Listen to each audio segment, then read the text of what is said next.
ये मुमकिन ही नहीं है कि सुहेल वड़ाइच को ऑफिशियली इसकी इजाज़त ना दी गई हो कि आप इस इंटरव्यू को पब्लिश करें। मंसूर अली खान ने अपने वीलॉग के अंदर ये कहा था, जब मेरी जनरल साहब से मुलाकात हुई तो उन्होंने कहा कि आप एक शख्स से नहीं बल्कि आप एक इदारे से मुलाकात कर रहे हैं। टिशू पेपर की तरह इन्होंने सुहेल वड़ाइच साहब को अपने सियासी मकासद में इस्तेमाल करके उन्हें फेंक दिया। जनरल साहब को और उनकी टीम को बाद में एक खौफ मुब्तला हुआ है इब्लीस वाले रेफरेंस से। हर दफ़ा एक्सपीडियंसी में और अपना मतलब हासिल करने के लिए उस वक्त ये चीज़ों को तोड़ते हैं, मरोड़ते हैं और मकसद अपना हासिल कर लेते हैं। जब सिस्टम्स तबाही के रास्ते पे जा रहे होते हैं उस वक्त जो लोग शुरू करते हैं प्रोसेस तबाही का, उनको बिल्कुल अंडरस्टैंडिंग नहीं होती कि वो सिस्टम को तबाह कर रहे हैं। डरे में अगर मेरा बेटा जब वापस आया था उसको पता था कि गिरफ्तार हो सकते हैं। अलीमा खान साहिबा जो हैं वो इस वक्त टारगेट हैं अपेरेंटली जनरल आसिम मुनीर साहब की टीम का, फील्ड मार्शल साहब के गुस्से का। Trump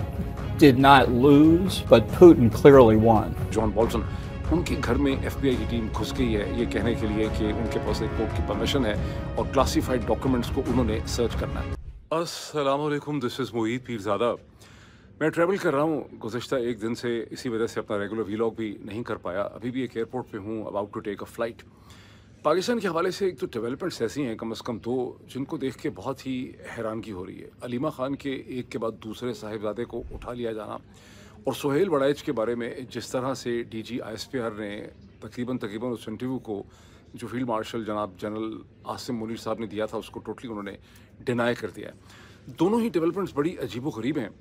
और दोनों ही डेवलपमेंट्स उस कयास को, उस मेंटल इंस्टेबिलिटी को, जो अजीबोगरीब किस्म की पाकिस्तान के अंदर एक बदहवासी है इस वक्त इस रजीम की, उससे ये दोनों डेवलपमेंट्स जो हैं वो शो करती हैं। इससे पहले कि मैं अलीमा खान साहिबा के जो साहिबजादे हैं, पहले शारिस खान उसके बाद शेरशाह खान, उन दोनों के उठाने वाली जो सूरत हाल है उसके ऊपर मैं एक क्विक एनालिसिस करूँ, सबसे पहले इसको देखें कि जिस तरह से सुहेल वड़ाइच साहब के साथ किया जा रहा है। यानी सुहेल वड़ाइच साहब को जो एक प्रोमिनेंट जर्नलिस्ट हैं, आप में से बहुत से लोगों ने सुहेल वड़ाइच साहब के बारे में, बहुत लोगों ने बड़ी सख्त बातें की, बाद पोस्टकास्टर्स ने भी उनका बड़ी कैरेक्टर असैसिनेशन की, लेकिन दोनों जो वीलॉग मैंने सुहेल वड़ाइच साहब के हवाले से किए थे मैंने कम से कम बहुत रिस्पेक्टफुली उनको डील किया। मैं समझता हूँ कि उर्दू सहाफ़त जो है गुज़िश्ता 25-30 बरस की, उसमें सुहेल वड़ाइच ने अपना एक नाम बनाया है, अच्छा बनाया है, मुनाफ़क़त है, जो कुछ भी है वो सब चीज़ें हैं पाकिस्तान की सहाफ़त में, लेकिन उनकी एक पोजीशन है। ये मुमकिन ही नहीं है कि सुहेल वड़ाइच जो हैं वो general Asim Munir, field marshal general Asim Munir के साथ उनको इंटरव्यू ग्रांट ना हुआ वो हो और वो उससे अंडरस्टैंडिंग फुली वेल, मतलब उनके ऊपर इल्ज़ाम भी तो यही है ना कि वो बहुत चालाक हैं और बड़े सुपर इंटेलिजेंट हैं, तो वो इतने बेवकूफ़ नहीं, वो इतने अहमक नहीं हैं कि आसिम मुनीर जैसी ख़तरनाक शख्सियत का अगर उनको इंटरव्यू बाकायदा परमिशन ना दी गई हो, और ख़ास करके जैसे कि हम जानते हैं कि जिस तरह से मोहसिन नकवी साहब जो हैं उनके साथ उनके रिलेशनशिप हैं, उन्होंने अपना जो कॉलम लिखा फील्ड मार्शल के हवाले से, आसिम मुनीर साहब के इंटरव्यू के हवाले से, उसमें उन्होंने बरमला जिक्र किया कि मैं कई महीनों से मोहसिन नकवी से मैं इस्तदा कर रहा था, रिक्वेस्ट कर रहा था कि मुझे जनरल आसिम मुनीर साहब के साथ मेरी मुलाकात करवाएं, मैं उनसे मीटिंग करना चाहता हूं, उनका इंटरव्यू करना चाहता हूं। वो पूरा उन्होंने उसकी तमहीद जो है वो बांधी है और फिर उन्होंने खड़े होकर वहाँ पर उनके साथ एक तस्वीर जो है वो भी उन्होंने खिंचवाई। तो ये मुमकिन ही नहीं है कि सुहेल वड़ाइच को ऑफिशियली इसकी इजाज़त ना दी गई हो कि आप इस इंटरव्यू को पब्लिश करें। बहुत महीने पहले आपको याद होगा कि पाकिस्तान के एक और प्रोमिनेंट टेलीविज़न एंकर पर्सन जो हैं मंसूर अली खान साहब जो हैं, पॉडकास्टर भी हैं, बहुत ज़्यादा रजीम को सपोर्ट करते हैं, उनके साथ भी एक मुलाकात बहुत पहले, जब अभी आसिम मुनीर साहब इतने कॉन्फिडेंट नहीं थे, मुलाकातें नहीं करते थे, तो भी उस वक्त मंसूर अली खान साहब के साथ उनकी एक मुलाकात हुई थी बहुत ही मशहूर, जिसमें मंसूर अली खान ने अपने वीलॉग के अंदर ये कहा था कि जब मेरी जनरल साहब से मुलाकात हुई तो उन्होंने कहा कि आप एक शख्स से नहीं बल्कि आप एक इदारे से मुलाकात कर रहे हैं। और मैंने अपने कई वीलॉग्स में इसे डिस्कस किया था, मैंने कहा था कि क्या स्टेट ऑफ माइंड है यहाँ पे। तो जिस तरह से मंसूर अली खान, कभी भी ये मुमकिन नहीं है कि अगर मंसूर अली खान को परमिशन ना दी गई होती, और फिर अगर परमिशन ना दी गई होती तो मंसूर अली खान के ख़िलाफ़ कोई ना कोई कार्रवाई कर देनी थी, कोई एक्चुअल बरहमी और गुस्से का इजहार होता, जो कभी भी नहीं हुआ। तो जिस तरह से मंसूर अली खान के पास परमिशन थी, इसी तरह से सुहेल वड़ाइच को परमिशन दी गई, उनको इंटरव्यू ग्रांट किया गया उनके साथ बैठ के, और उन्होंने तो मेरा ख्याल है उसमें लिखा था कि तकरीबन 2 घंटे की उनके साथ एक अलग से उनकी मुलाकात हुई। तो सुहेल वड़ाइच से इंटरव्यू पहले पब्लिश करवाया गया और अब I do not know for reasons, बिल्कुल ये क्लियर नहीं है स्टेज के ऊपर, हम नहीं समझ सकते कि क्या इनकी जहनी कैफियत है, क्या हुआ उस इंटरव्यू के नतीजे में, जो बहस छिड़ी शायद उसका ताल्लुक बुनियादी तौर पर समझ ये आ रही है कि चूँकि उस इंटरव्यू के अंदर ये था कि मई 9 के हवाले से माफ़ी जो है, जब सुहेल वड़ाइच ने कहा कि पॉलिटिकल रिकॉन्सिलिएशन हो सकती है, तो जनरल साहब ने ये कहा कि हाँ, अगर सच्चे दिल से माफ़ी मांगी जाए, और फिर उन्होंने इब्लीस की एग्जांपल वहाँ पे दे दी। मुझे लग ये रहा है जिस तरह से इसको, ज़ाहिर है मैंने DGISPR की वो प्रेस कॉन्फ्रेंस सुनी नहीं है, और पाकिस्तान का कोई ही शायद इस वक्त कोई अखबार हो या पब्लिकेशन हो या जरीदा हो या कोई वेबसाइट हो जिसने इसे रिप्रोड्यूस नहीं किया, और सब ने मुख्तलिफ अंदाज से मुख्तलिफ तरीके से हाशिया नगारी उसके ऊपर की हुई है। लेकिन जो एक सेंट्रल थीम उसमें से इमर्ज करती है, वो सेंट्रल थीम ये है कि जनरल साहब को और उनकी टीम को बाद में एक खौफ मुब्तला हुआ है इब्लीस वाले रेफरेंस से, क्योंकि जो एक्सप्लेनेशन दी गई है DGISPR की साइड से उसमें इब्लीस रेफरेंस नहीं आ रहा। उसमें यह है कि अपॉलॉजी की जनरल साहब ने बात नहीं की, मई 9 एक कौमी हादसा है, कौमी अलमिया है, उसमें जनरल साहब ने किसी को माफ़ी देने की बात नहीं की। लेकिन इस सारी चीज़ के पीछे जो एक्चुअल चीज़ है कि चूँकि जनरल साहब ने वो इब्लीस वाली बात की है, और मैंने उस वक्त भी अपने वीलॉग में कहा था कि ये उन्होंने बहुत बड़ी बात कर दी है, और लोगों ने इसको, मैंने कहा था सबसे ज़्यादा लोगों को जो झटका लगा है वो इस इब्लीस वाली बात से लगा, बिकॉज मजहब एक पाकिस्तान में सेंसिटिव इशू है, कोई भी इसकी डिबेट से बालातर नहीं रह सकता, कोई इसकी इज़्ज़त से बच नहीं सकता। तो ये चूँकि एक एलिमेंट उसमें ऐड हो गया है, उसके बाद अब इसको ये रिवाइज़ कर रहे हैं, और अनफॉर्चुनेटली वो जो कहते हैं ना कि टिशू पेपर की तरह इन्होंने सुहेल वड़ाइच साहब को अपने सियासी मकासद में इस्तेमाल करके उन्हें फेंक दिया है। और सुहेल वड़ाइच साहब को भी बड़ा एक इनके कैरेक्टर के ऊपर बड़ी, वो तो ज़ाहिर है कि बहुत बड़े सपोर्टर हैं, लेकिन उन्हें इनके कैरेक्टर का, इनके कैरेक्टर एथिक का उनको बखूबी अंदाज़ा हुआ होगा कि किस तरह उन्हें इस्तेमाल किया गया। और मैं एग्री करता हूँ अंसार अब्बासी साहब से, जिनका मैंने देखा है कि एक ट्वीट में आपको कोशिश करता हूँ स्क्रीन पर दिखाऊँ, along with all other reactions जो लोगों के छप रहे हैं, कि ये मुमकिन नहीं है कि सुहेल वड़ाइच जो हैं उन्होंने खुद से ये चीज़ कर दी हो, मन घड़त हो गई हो, उसको उन्होंने एग्जैजरेट कर दिया हो। ये बिल्कुल भी मुमकिन नहीं है। ये सिर्फ और सिर्फ जनरल साहब की और उनकी टीम के अंदर की जो डिस्कशन है और उनकी जो एक स्टेट ऑफ माइंड है, उससे ये चीज़ जो है वो रिफ्लेक्ट करती है। डरे हुए हैं। अगर मेरा बेटा जब वापस आया था, उसको पता था कि गिरफ्तार हो सकते हैं, उसने कहा था कि मैं बाहर नहीं रहूँगा,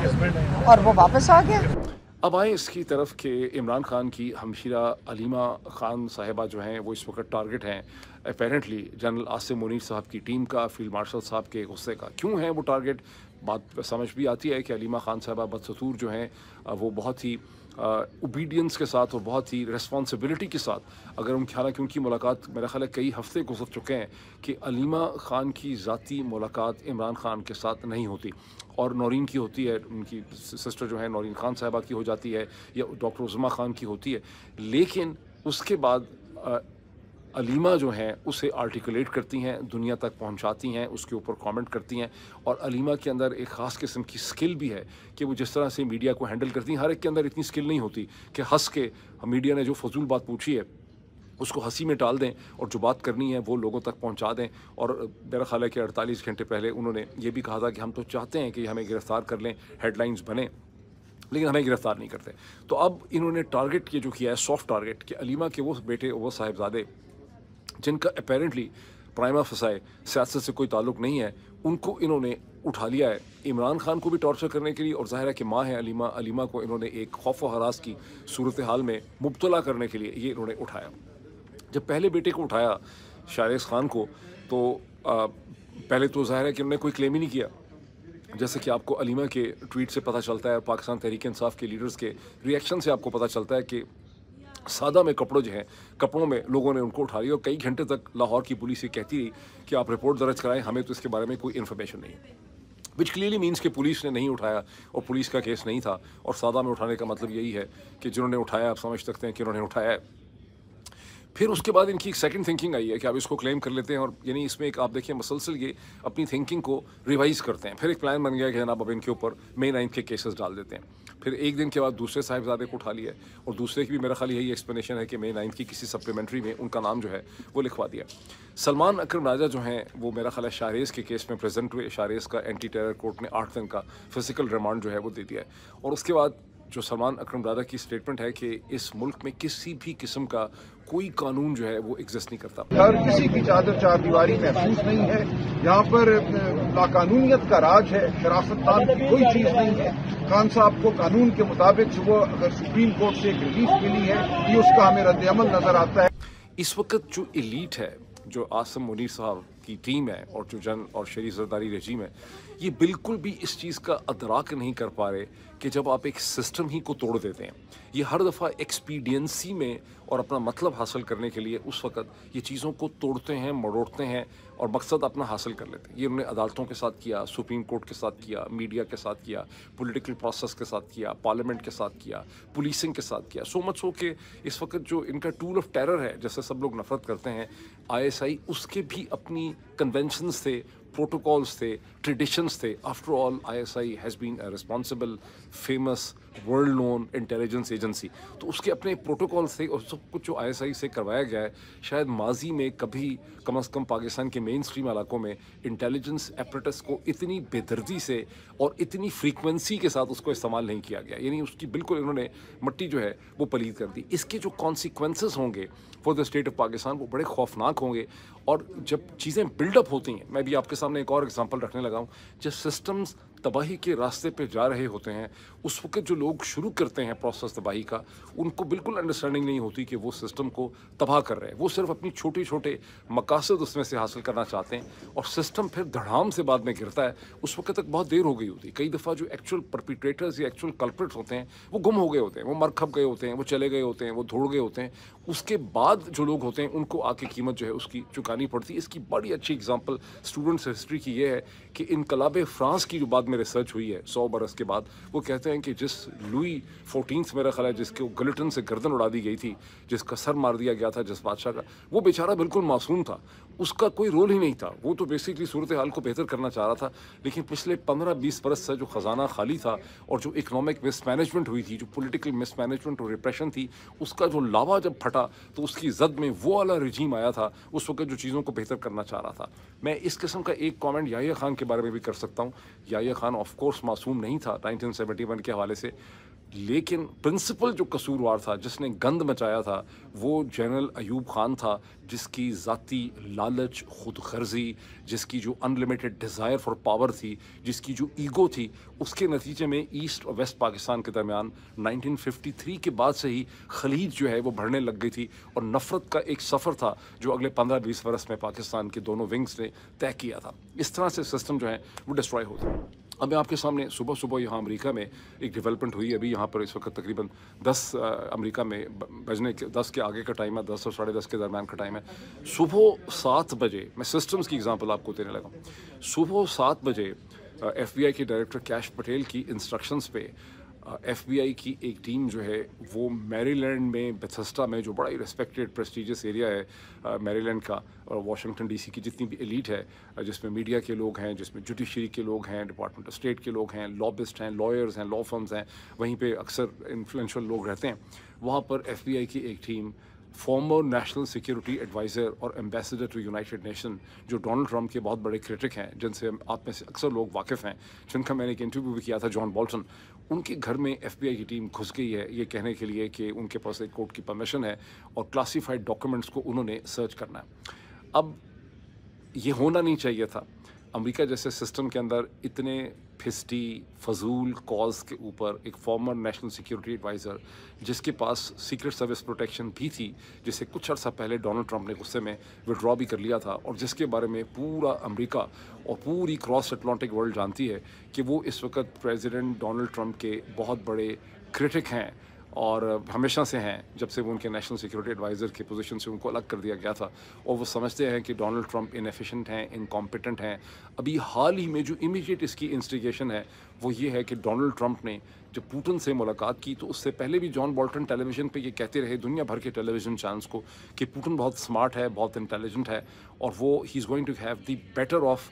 دس کانورزیشن، اور یہ جو face to face 1-on-1 discussion, in fact پہلے پلان بھی یہی تھا کہ ڈونلڈ ٹرمپ کی اور پوٹن کی 1-to-1 ڈسکشن ہوگی، اور بعد میں امریکن جو گورنمنٹ ہے، ڈونلڈ ٹرمپ کی اپنی جو ٹیم ہے، ان کو لگا کہ ڈونلڈ ٹرمپ جو ہے اس میں پٹ جائیں گے، اس لیے اس کو ایکسپینڈ کر دیا گیا۔ اور میرے خیال ہے رشین سائڈ سے صرف 2 لوگ تھے جو پوٹن کے سائڈ سے تھے، اور امریکن سائڈ سے تقریباً 6 لوگ تھے جو پریزیڈنٹ ڈونلڈ ٹرمپ کے ساتھ تھے، بیکاز امریکن سائڈ نے فیل کیا کہ ہمارا پریزیڈنٹ تھوڑا سا کمزور ہے اور وہ پوٹن کو اور پوٹن نے پہلے اکیلا ہی ملنا تھا, بعد میں سرجی لیوروف بھی تھا, پھر بعد اوشا جو ان کا پریزیڈینشیل ایڈ ہے, پولیٹیکل ایڈوائزر کا. لیکن امریکن سائڈ نے, اگر آپ امریکن اخبارات کو دیکھیں تو یہ محسوس کیا کہ ڈونلڈ ٹرمپ جو ہے وہ ہینڈل نہیں کر سکیں گے پریزیڈنٹ پوٹن کو. جان بولٹن ایگزیکٹلی یہی کہہ رہا تھا کہ پریزیڈنٹ ڈونلڈ ٹرمپ جو ہیں وہ میچ نہیں ہے. اور میرا I think Trump did not lose, but Putin clearly won. Trump didn't come away with anything except more meetings. خیال ہے دنیا میں شاید ہی کوئی ہوگا جو یہ سمجھتا ہوگا کہ پوٹن جو انتہائی زیرک ہے, نہ صرف زیرک ہے بلکہ وہ پولیٹیکل پروسیس کا تقریباً 30 برس سے, آپ کہہ سکتے ہیں 25-27 برس سے پوٹن جو ہے وہ سیریسلی انویسٹڈ ہے into the top global relationship. 99-2000 کے بعد سے تو 26 برس تو ہو گئے ہیں اس کو at the helm of affairs, اور پھر رشیا جیسی پاور, اور پھر اس سے پہلے KGB کا بیک گراؤنڈ ہونا. تو Bolton had been seeing this thing کہ بھائی پوٹن کو یہ ہینڈل نہیں کر سکے گا اور پوٹن اس سے سب کچھ حاصل کر لے گا اور اس کو کچھ نہیں ملے گا. یہ سارا انالیسس تھا, میں نے ڈسکس بھی کیا. جب یہ میٹنگ ہو گئی تو اس کے بعد بھی جان بولٹن کا انالیسس یہ تھا کہ ٹرمپ پوٹن سے کچھ حاصل نہیں کر سکے اور پوٹن نے یہ میچ جو ہے یہ جیت لیا ہے, and Putin has got the better of it. اب ڈونلڈ ٹرمپ کی ایگو کا پرابلم ہے. ایک دن پہلے 2 دن پہلے جب میں نے انٹرویو کیا پروفیسر کرسچین فیئر کا, تو انہوں نے کہا کہ ڈونلڈ ٹرمپ کی اور مودی کی ایگو کا میچ ہے, اور میں نے وہیں ان کو کریکٹ کیا تھا کہ مودی کی ایگو کا میچ نہیں ہے, مودی کے نیشنل اینڈ پولیٹیکل انٹرسٹ ہیں ہندوستان کے پرائم منسٹر نریندر مودی کے. ایگو کا پرابلم جو ہے وہ بیسکلی ڈونلڈ ٹرمپ کا ہے. یہاں ڈونلڈ ٹرمپ جو ہیں ان کی ایگو ہرٹ ہو گئی ہے پوٹن والی چیز میں, چونکہ وہ اندر سے بھی فیل کرتے ہوں گے کہ Putin got the better of it, وہ اس کو ہینڈل نہیں کر سکے, اور ساری دنیا کو لگ رہا ہے کہ پوٹن نے سب کچھ حاصل کر لیا اور ڈونلڈ ٹرمپ کو آگے سے کچھ مل نہیں سکا اس میں سے. تو اس کا ریئیکشن جو ہے انہوں نے یہ دکھایا, اور جو کاز بنایا ہے, میں اس کی ایکسپلینیشن آپ کو اس لیے دے رہا ہوں کہ ذہن میں میں واپس آؤں گا پاکستان کے اوپر کہ کیسے چیزیں جب خراب ہوتی ہیں. اب امریکہ میں چیزیں ظاہر ہے اس طرح سے خراب نہیں ہیں اور خراب نہیں ہوں گی, اور ہوپ فلی سسٹم میں اتنی ایک ڈیپتھ اور اتنی انٹیلیجنس ہے کہ وہ اس کے ڈاؤن فال کو روکیں گے. لیکن جو پریزنٹ ایڈمنسٹریشن ہے اس کے جو مختلف سٹیپس ہیں وہ امریکن کنونشنز کے اور سسٹم جو ہے یہاں پر بیلنس آف پاور کا اس کو ڈسٹرب کر رہے ہیں. ایکسکیوز کیا بنایا گیا, ایکسکیوز اتنا پھسٹی ہے اور اتنا کمزور ہے کہ اس کو دیکھ کے میرا خیال ہے ہر امریکن کو شرم آئے گی. ایکسکیوز یہ بنایا گیا ہے کہ جو 2019 یا 20 میں روم ود ویو کی جو میرا خیال ہے کتاب تھی جان بولٹن کی, اس میں جان بولٹن نے کلاسیفائڈ انفارمیشن جو ہے وہ پبلش کر دی. 2020 میں ڈپارٹمنٹ آف جسٹس نے, جب اس وقت ابھی ڈونلڈ ٹرمپ کی گورنمنٹ تھی, تو جسٹس ڈپارٹمنٹ آف جسٹس نے ایک کیس بھی بنایا تھا, ٹریزن کا کیس بھی بنایا تھا کلاسیفائڈ انفارمیشن کا. اس کے علاوہ ایک سوٹ بھی فائل کیا گیا تھا جان بولٹن کے خلاف. بائیڈن ایڈمنسٹریشن جب آئی تو جسٹس ڈپارٹمنٹ نے وہ کیس بھی وڈرا کر لیا, ایک جج نے اس سے ایگری بھی نہیں کیا. اس سے پہلے وائٹ ہاؤس نے باقاعدہ کوشش کی تھی جسٹس ڈپارٹمنٹ نے کہ جان بولٹن کی کتاب کی پبلیکیشن جو ہے وہ رکوائی جائے, لیکن اس وقت جب یہ معاملہ جوڈیشری کے سامنے گیا تھا تو ججز نے ریفیوز کر دیا اور کتاب کی پبلیکیشن بھی نہیں روک سکی تھی. اب اسی کتاب میں کہ اس کے نتیجے میں جان بولٹن کہیں کلاسیفائڈ ڈاکومنٹ لے گیا. اگر خدا نہ خواستہ آپ ایک سیکنڈ کے لیے لیٹس اسیوم کہ جان بولٹن نے کلاسیفائڈ ڈاکومنٹ گھر میں لے گیا تھا, تو وہ کتاب کہیں لکھی گئی ہے, ریسرچ ہوئی ہے 2017-18 میں یا 18-19 میں, اور اس وقت 2025 میں وہ کلاسیفائڈ ڈاکومنٹ اس کے گھر میں موجود نہیں ہونے تھے. کیا کیا گیا ہے یہاں پہ؟ یہاں FBI کو یوز کر کے ایک میسج دیا گیا ہے اپنے پولیٹیکل اوپوننٹس اینڈ کرٹکس کو کہ یہ بھی ہو سکتا, ٹھیک ہے, ایک ہراس کرنے کی, انٹیمیڈیٹ کرنے کی کوشش کی گئی. یہ ایک نیا ٹرینڈ ہے جو پریزیڈنٹ جو ہے یہاں پہ اس کو انہوں نے انیشیٹ کر دیا ہے, and this doesn't really look very well. یہ ٹھیک نہیں لگ رہا امریکہ کے ہسٹری کے لیے اگر یہ ٹرینڈ ایسے ہی چلتا رہا. تو یہ وہ چیزیں جس کی طرف میں مسلسل پوائنٹ آؤٹ کرنے کی کوشش کر رہا ہوں کہ امریکہ کے اندر کس قسم کا پرابلم جو ہے وہ پیدا ہو رہا ہے پریزنٹ ایڈمنسٹریشن کے اندر, اور اس طرح سے سسٹم جو ہیں وہ خراب ہونا شروع ہوتے ہیں. اور جب وہ خراب ہو رہے ہوتے ہیں تو جو لوگ اس کو خراب کر رہے ہوتے ہیں ان کو بالکل اندازہ نہیں ہوتا کہ اس کی لانگ ٹرم کانسیکوینسز جو ہیں وہ کیا ہوں گے. تو یہ آپ کے سامنے پاکستان کی تو خراب بالکل ہی صورتحال پہ مزید میں کیا کامنٹ کروں, ابھی اتنا ہی, پھر آپ سے ملاقات ہوتی ہے. Thank you.